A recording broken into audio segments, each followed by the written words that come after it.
लातूरच्या सगळ्याच 52 सोयाबीन खरेदी केंद्रांवर सोयाबीन खरेदी विक्रीसाठी शेतकऱ्यांनी लांबच लांब रांगा लावल्यात। लातूरमध्ये आणखी किमान 4 लाख क्विंटल सोयाबीनची खरेदी शिल्लक असल्याची माहिती आहे।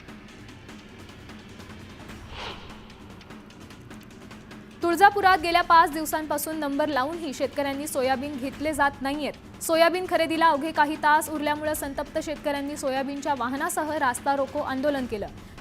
ग्राफिक्स राज्यात पाऊस काळ चांगला झाल्यामुळे सोयाबीनचे विक्रमी उत्पादन शेतकऱ्यांची मागणी लक्षात घेता 15/10/2024 रोजी नाफेडने आदेश काढत खरेदी केंद्र सुरू केलं। राज्यात आजच्या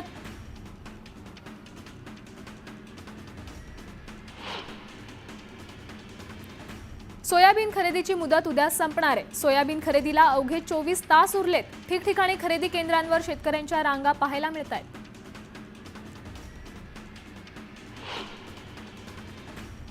वाशिम जिल्ह्यातील शेतकऱ्यांना गेल्या वर्षीचा पीक विमा अद्यापही मिळाला नाहीये। दरम्यान शासनाने लवकरात लवकर त्यांचा हिस्सा देऊन शेतकऱ्यांना पीक विमा द्यावा अशी मागणी शेतकऱ्यांनी केली आहे। शिर्डीतील साई मंदिरात आता फक्त टोकन पद्धतीने मोफत भोजन मिळणार आहे। साई प्रसादालयात मोफत भोजनासाठी भाविकांना कूपन मिळणार आहे। वाढत्या गुन्हेगारीच्या पार्श्वभूमीवर हा निर्णय घेण्यात आलाय। कल्याण शिळफाटा रस्त्यावरील पलावा जंक्शन जवळील निलजे रेल्वे उड्डाणपुलाच्या कामासाठी आजपासून पुढील 5 दिवस वाहतूक बंद राहणार आहे। त्यामुळे नवी मुंबई, मुंबईतून डोंबिवलीला जाणाऱ्या आणि शिळफाटा मार्गे मुंबईला जाणाऱ्या वाहनांचा मार्ग बदलण्यात आलाय। पलावा जंक्शनकडे येणारी वाहतूक पर्यायी मार्गाने वळवण्यात आली आहे। पुणे महानगरपालिकेचे 100 सफाई कर्मचारी प्रथमच राज्याबाहेर इंदोरला अभ्यास दौऱ्यावर पाठवण्यात आले। आमदार हेमंत रासने यांच्या संकल्पनेतून स्वच्छ आणि सुंदर विकसित कसबा अभियानासाठी हा दौरा आयोजित करण्यात आला आहे। शिवभोजन थाळी योजना बंद केली जाणार असल्याच्या चर्चा सुरू आहेत। दरम्यान माजी मंत्री छगन भुजबळ यांनी मुख्यमंत्री देवेंद्र फडणवीसांना पत्र पाठवून ही योजना सुरूच ठेवावी अशी मागणी केली आहे। पुण्यात जीबीएसच्या 4 नव्या रुग्णांची नोंद करण्यात आली आहे। पुण्यातील एकूण रुग्णांची संख्या 170 वर पोहोचली असून 20 रुग्ण व्हेंटिलेटरवर आहेत। 61 रुग्ण आयसीयूतच असून आतापर्यंत 5 जणांचा जीबीएसमुळे मृत्यू झालाय। सैफ अली खान हल्ला प्रकरणी आर्थर रोड जेलमध्ये आरोपीची ओळख परेड झाली। मॅजिस्ट्रेटच्या उपस्थितीत आरोपी शरीफुल इस्लामची ओळख परेड करण्यात आली आहे। यावेळी स्टाफ नर्स इलियामा फिलिप आणि आया जुनू उपस्थित होत्या। या पुढील काळात हिंदूंवरील अन्याय सहन केला जाणार नाही असा इशारा देत श्रीगोंदा तालुक्यातील ससाने कुटुंबाला न्याय देण्यासाठी आम्ही कटिबद्ध आहोत असं मंत्री नितेश राणेंनी स्पष्ट केलं। ससाने मृत्यू प्रकरणानंतर उपोषणकर्त्यांच्या भेटीगाठीसाठी ते गेले असता नितेश राणेंनी पुन्हा इशारा दिलाय। राख, वाळू आणि भूमाफियांवर मकोका लावा आणि तुम्ही तो लावाल याची आम्हाला खात्री आहे अशी मागणी सुरेश धस यांनी केली आहे। बीडमधील कार्यक्रमात मुख्यमंत्र्यांसमोरच त्यांनी ही मागणी केली। आष्टीत उपसा सिंचन योजनेचा उद्घाटन सोहळा पार पडला। मुख्यमंत्री देवेंद्र फडणवीसांच्या हस्ते भूमिपूजन करण्यात आलं। सोहळ्याला पंकजा मुंडेंची उपस्थिती पाहायला मिळाली। बीडच्या आष्टीतील या उद्घाटन सोहळ्यात धनंजय मुंडे गैरहजर राहिले। दरम्यान डोळ्यांच्या ऑपरेशनमुळे मुंडे आले नाहीत, तर कार्यक्रमावेळी पंकजा मुंडे, सुरेश धस, देवेंद्र फडणवीस एकत्र एका मंचावर आले। संजीवराजे नाईक निंबाळकर यांच्या फलटण येथील घरावर आयकर विभागाने छापा टाकला। या छापेमारीनंतर संजीवराजेंचे शेकडो कार्यकर्ते त्यांच्या घरासमोर ठिय्या मांडून आहेत। अजून किती तास ही कारवाई चालणार याबाबत अद्याप स्पष्टता नाही। पुण्यातील लवासा प्रकरणात पवार कुटुंबियांविरोधात सीबीआय चौकशीचे आदेश द्या अशी मागणी करत जनहित याचिका दाखल करण्यात आली आहे। यावेळी या प्रकरणात सीबीआय चौकशीची मागणी का असा सवाल सर्वोच्च न्यायालयाने विचारलाय। धाराशिवमधील तुळजाभवानी मंदिरात भक्तांसाठी ड्रेस कोड लागू करण्याबाबत मंदिर संस्थान सकारात्मक आहे। ट्रस्टची बैठक घेऊन निर्णय घेणार असल्याची माहिती जिल्हाधिकाऱ्यांनी दिली आहे। ड्रेस कोडची मागणी मंदिर महासंघाने केली होती। सातारा जिल्ह्यातील माजी सभापती रामराजे नाईक निंबाळकर यांचे चुलत बंधू संजीवराजे नाईक निंबाळकर यांच्या घरावर आयकर विभागाने छापा टाकलाय। त्यांच्या साताऱ्यातील फलटण आणि पुण्यातील निवासस्थानी आयकर विभागाकडून झाडाझडती सुरू आहे। वाल्मिक कराड विरोधात ईडी चौकशीची मागणी करणारी याचिका हायकोर्टानं फेटाळली आहे। याचिकेचा हेतू स्पष्ट न झाल्यामुळे याचिका फेटाळण्यात आली आहे। जयसिंह मोहिते पाटील लावणी कलाकार आणि थिएटर मालकांची बैठक घेणार आहेत। स्पीकर आणि डॉल्बी सिस्टीमवर बंदी आणण्यासाठी जयसिंह मोहिते पाटील पुढाकार घेणार आहेत। डॉल्बीमुळे गायक आणि वादकांना आर्थिक फटका बसतोय। रस्ते, पूल आणि इमारतींच्या कामाच्या ठिकाणी आठवड्यातून 2 वेळा भेट द्या असे आदेश सार्वजनिक बांधकाम मंत्री शिवेंद्रराजे भोसले यांनी दिलेत। कामांना गती देण्यासाठी दर आठवड्याला भेट दिल्यानंतर अहवाल सादर करावा असेही आदेश देण्यात आलेत। गिरीश महाराज मोरेंची आत्महत्या केल्याची घटना घडली। वयाच्या 32व्या वर्षी त्यांनी आपलं आयुष्य संपवलंय। आर्थिक विवंचनेतून त्यांनी आत्महत्या केल्याचं समोर आलं असून त्यांच्या मृत्यूने देहू गावावर दुःखाचा डोंगर कोसळलाय। बीडच्या आष्टीतील कार्यक्रमात फिल्मी डायलॉगबाजी झाली आहे। जनतेनं देवेंद्र बाहुबली अशा घोषणा दिल्या तर पंकजा मुंडेंनी मेरा वचन ही मेरा शासन अशी डायलॉगबाजी केली आहे। दरम्यान यानंतर आता कटप्पा शोधावा लागेल अशी मिश्किल प्रतिक्रिया सुरेश धस यांनी केली आहे। मुंबईतील बांगलादेशींच्या वास्तव्याला महाविकास आघाडीच कारणीभूत आहे। काँग्रेसने आपली मतं वाढवण्यासाठी बांगलादेशींना आश्रय दिला असा आरोप गृहराज्यमंत्री योगेश कदम यांनी केला। हिरव्या सापांची वळवळ महाराष्ट्रात सहन करणार नाही। हिरव्या सापांची बिर्याणी आवडत असेल तर पाकिस्तानात जा, बेकायदेशीर गोष्टी सहन करणार नाही असा थेट इशारा मंत्री नितेश राणे यांनी दिलाय। छत्रपती शिवाजी महाराजांनी अफजल खानाचा कोथळा काढला, आपल्या स्वराज्यातील संकट मोडून काढलं। ती वाघनख 7 फेब्रुवारीला विदर्भातील जनतेला पाहायला मिळणार आहेत अशी माहिती सुधीर मुनगंटीवारांनी दिली आहे। मी फकीर, माझं काहीच चोरीला जात नाही असं वक्तव्य राज्याचे कृषी मंत्री माणिकराव कोकाटे यांनी केलंय। यानंतर एकच हशा पिकला। व्हॉट्सअप हॅक प्रकरणी विचारल्यानंतर कोकाटेंनीही उत्तर दिलंय।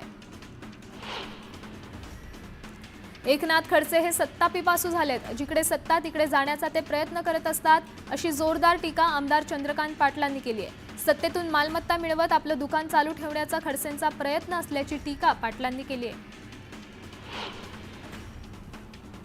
शरद पवार पक्षाचे आमदार रोहित पाटील यांनी सांगलीच्या कवठे महांकाळ तालुक्यातील कुची येथे जिल्हा परिषद शाळेला अचानक भेट दिली। यावेळी त्यांनी विद्यार्थ्यांना दिल्या जाणाऱ्या जेवणाची तपासणी केली, तसंच स्वतः जेवून जेवणाची गुणवत्ता तपासली। मनसेचे अध्यक्ष राज ठाकरे 7 तारखेला पंढरपूरच्या दौऱ्यावर जाणार आहेत। मनसे नेते दिलीप धोत्रे यांच्या हॉटेलच्या उद्घाटनासाठी स्वतः राज ठाकरे पंढरपुरात जाणार आहेत। सागर आणि वर्षा बंगल्यामध्ये 5 पावलांचं अंतर आहे, त्यामुळे मुख्यमंत्र्यांनी तात्काळ वर्षा बंगल्यावर राहायला जावं असं संजय राऊत म्हणाले। वर्षा बंगला त्यांचं अधिकृत निवासस्थान आहे, मात्र मुख्यमंत्री आत ताक सुद्धा फुंकून पित आहेत असं दिसतंय असं राऊत म्हणाले। एकनाथ शिंदेंचं सरकार अंधश्रद्धेतून निर्माण झालं, आता फडणवीसांचं सरकार ईव्हीएम घोटाळ्यातून निर्माण झालंय। महाराष्ट्राचं मंत्रिमंडळ म्हणजे सगळा वेड्यांचा बाजार आहे अशी टीका खासदार संजय राऊतांनी केली आहे। आम्ही काय सांगतो हे त्यांना कधीच कळणार नाही, त्यांच्या डोक्यात गुंगी भरलेली आहे असं राऊत म्हणाले।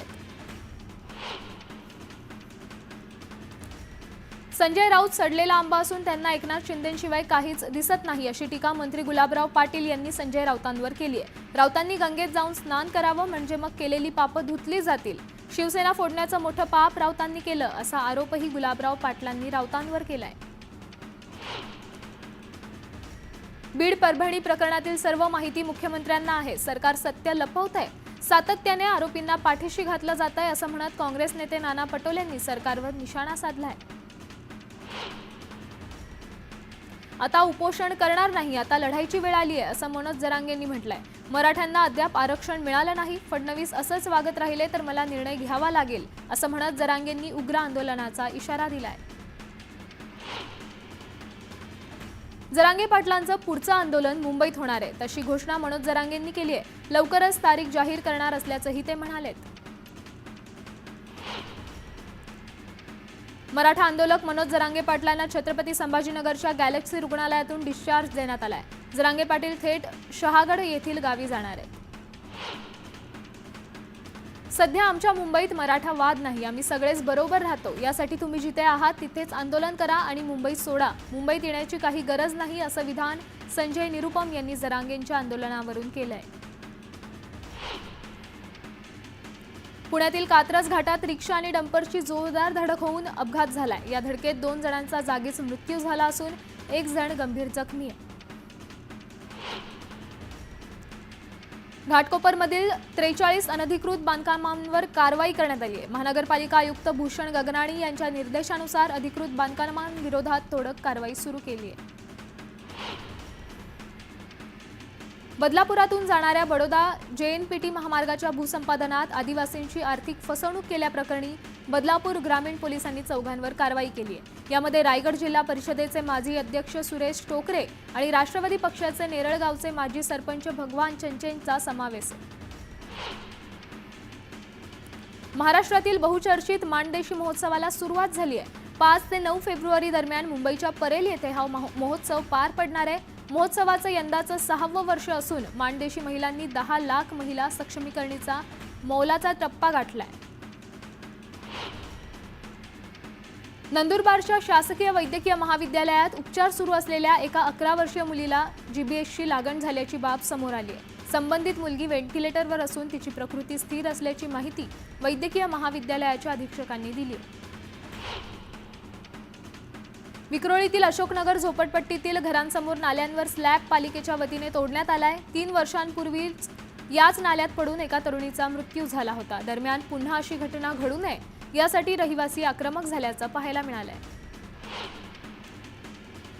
मुंबई नाशिक महामार्गावर प्रचंड वाहतूक कोंडी झाली आहे। नाशिकच्या दिशेने जाणाऱ्या मार्गावर ट्रकचा अपघात झाल्यामुळे वाहनांच्या लांबच लांब रांगा लागल्यात। वाहतूक कोंडी सोडवण्यासाठी पोलिसांना तारेवरची कसरत करावी लागते।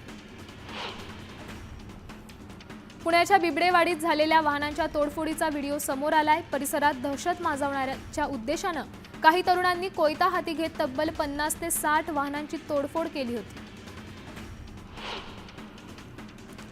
नवी मुंबईच्या CBD सेक्टर 8 मध्ये पालिकेचे रोड मेंटेनन्सचं काम सुरू होतं। यावेळी रस्ता दुरुस्तीचं साहित्य घेऊन आलेल्या अवजड वाहनांच्या चाकाखाली येऊन ईशान सोसायटीतील एका लहान मुलाचा मृत्यू झालाय।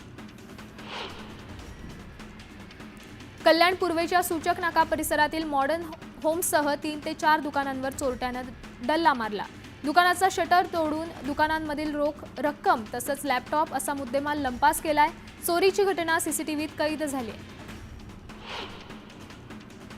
राष्ट्रवादी काँग्रेसचे नवनियुक्त आमदार शंकर मांडेकर यांची मुळशीत चक्क हत्तीवर बसून जंगी मिरवणूक काढण्यात आली, तर दुसरीकडे मिरवणुकीसाठी हत्ती वापरल्यामुळे आयोजकांवर कारवाई करण्यात आली आहे। अंबरनाथमध्ये भर रस्त्यात सीमा कांबळे या महिलेची हत्या करण्यात आली होती। या प्रकरणातील आरोपी राहुल भिंगारकरला 3 दिवसांची पोलीस कोठडी सुनावण्यात आली आहे।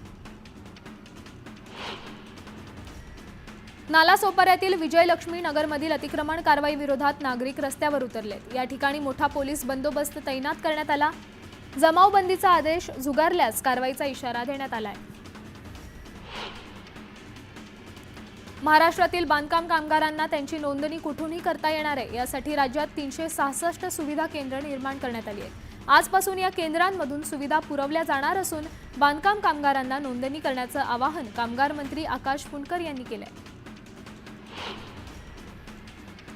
घरगुती ग्राहकांकडे 2 महिन्याचे लाईट बिल थकीत राहिलं तर परभणी महावितरण विभागाकडून वीज पुरवठा खंडित केला जातोय। औद्योगिक आणि शासकीय कार्यालयांच्या थकबाकीकडे मात्र प्रशासन दुर्लक्ष करत आहे, त्यामुळे महावितरणाच्या कारभारावर प्रश्नचिन्ह निर्माण केलं जात आहे। छत्रपती संभाजीनगरमधून अपहरण झालेल्या 7 वर्षीय मुलाची सुखरूप सुटका झाली आहे। भोकरदन तालुक्यातील ब्रह्मपुरी गावाजवळ 2 आरोपींसह हा मुलगा सापडला। काल रात्री या मुलाचं अपहरण झालं होतं। 2 कोटींच्या खंडणीसाठी या मुलाचं अपहरण करण्यात आलं होतं। आरोपी या मुलाला घेऊन जात असताना भोकरदन तालुक्यातील ब्रह्मपुरी येथे कारचा अपघात झाला। या अपघातानंतर चौकशी केली असता मुलाचं अपहरण केल्याची कबुली आरोपींनी दिली आहे। अपहरण झालेला आपला नातू परत आल्यानंतर मुलाच्या आजोबांना आनंदाश्रू अनावर झालेत। मित्रपरिवार आणि पोलिसांनी अथक परिश्रमानं चिमुकल्याला शोधण्यासाठी परिश्रम घेतले, त्यामुळे त्यांचे आभार मानत असताना आजोबांच्या डोळ्यात पाणी आलं। उभ्या रिंगण सोहळ्याने शिर्डीतील साई परिक्रमेचा आगाज झालाय। 13 फेब्रुवारीला शिर्डी महापरिक्रमा सोहळा पार पडणार आहे। देश विदेशातील हजारो साई भक्त या सोहळ्याला उपस्थित राहणार आहेत। बीडच्या आष्टी तालुक्यातील मच्छिंद्रनाथ समाधी मंदिरातील गर्भगृह मंदिराच्या नवीन सभागृहाचा भूमिपूजन सोहळा पार पडला। राज्याचे मुख्यमंत्री देवेंद्र फडणवीस यांच्या हस्ते या सभागृहाचं भूमिपूजन संपन्न झालंय। नांदेडच्या वाहेगाव इथं अवैध रेती उत्खनन करणाऱ्यांवर मोठी कारवाई करण्यात आली आहे। तब्बल 2 कोटी रुपयांचं साहित्य जप्त करण्यात आलंय। पोलीस अधीक्षकांनी दुचाकीवरून जात असताना हा छापा टाकत कारवाई केली आहे। सरकारी जागेवर केलेल्या अनधिकृत बांधकामांवर माणगाव नगरपंचायतीनं कारवाई केली आहे। रस्त्यालगत उभारलेल्या अनधिकृत टपऱ्या दुकानं नगरपंचायतीने जमीनदोस्त केली आहेत। हिंगोलीच्या कळमनुरी तालुक्यातील भाटेगाव या गावाजवळून जाणाऱ्या राष्ट्रीय महामार्गाचं काम जवळपास 3 वर्षांपूर्वी पूर्ण झालंय। मात्र रस्त्याच्या दोन्ही बाजूंना बॅरिकेड्स बसवण्यात आले नसल्यामुळे अपघात होण्याची भीती आहे। त्यामुळे गावकऱ्यांनी बॅरिकेड्स लावण्याची मागणी केली आहे। जालन्याच्या महादीप उपक्रमाच्या माध्यमातून शालेय विद्यार्थ्यांना इस्रोची सहल घडवली जाणार आहे। केंद्र, तालुका, जिल्हा स्तरावरील परीक्षा पास झाल्यानंतर 4 वर्गातून प्रत्येकी 10 विद्यार्थी निवडले जातील। जिल्हाधिकारी श्रीकृष्ण पांचाळ यांनी हा उपक्रम सुरू केलाय। अहिल्यानगर जिल्ह्यातील नेवासा शहराचं ग्रामदैवत असलेल्या श्री मोहिनीराज मंदिरात 15 दिवसांच्या यात्रोत्सवाला सुरुवात झाली। यावेळी महिलांनी शेकडो नंददीप प्रज्वलित करत यात्रेला सुरुवात केली। रत्नागिरीच्या हरणे गावात 4 किल्ल्यांच्या बुरुजाची प्रवेशद्वाराची पडझड झाली होती। दरम्यान या किल्ल्यांच्या डागडुजीचं काम युद्ध पातळीवर सुरू आहे, त्यामुळे समाधान व्यक्त होतंय। अकोल्यातील डॉक्टर पंजाबराव देशमुख कृषी विद्यापीठात 39वा दीक्षांत समारंभ पार पडला। या कार्यक्रमात राज्यपाल CP राधाकृष्णन, कृषी मंत्री माणिकराव कोकाटे, कामगार मंत्री अशोक फुंडकर यांनी उपस्थिती लावली। चंद्रपूरच्या ब्रह्मपुरी तालुक्यातील मौजा मांगली इथं 25 कोंबड्यांचा मृत्यू बर्ड फ्लूमुळे झाल्याचं निष्पन्न झालंय। यानंतर मांगली गावाचं 10 किलोमीटर क्षेत्र सतर्क भाग म्हणून घोषित करण्यात आलंय।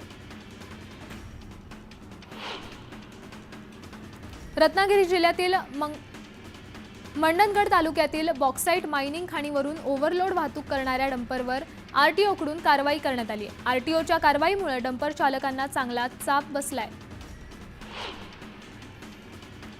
वाल्मिक कराड विरोधात बातमी का बघतोय असा जाब विचारत बीडच्या केज शहरात एका तरुणावर लोखंडी रॉड आणि कोयतानं हत्या करण्यात आली आहे। मारहाण करणाऱ्या आरोपीने संतोष देशमुख हत्या प्रकरणातील फरार आरोपी कृष्णा आंधळेच्या वाढदिवसानिमित्त सोशल मीडियावर स्टेटस ठेवल्याची बाबही समोर आली। जळगावच्या पारोळ्यात महामार्गावर गॅसचा टँकर उलटल्याची घटना घडली आहे। या अपघातात चालक जखमी झालाय।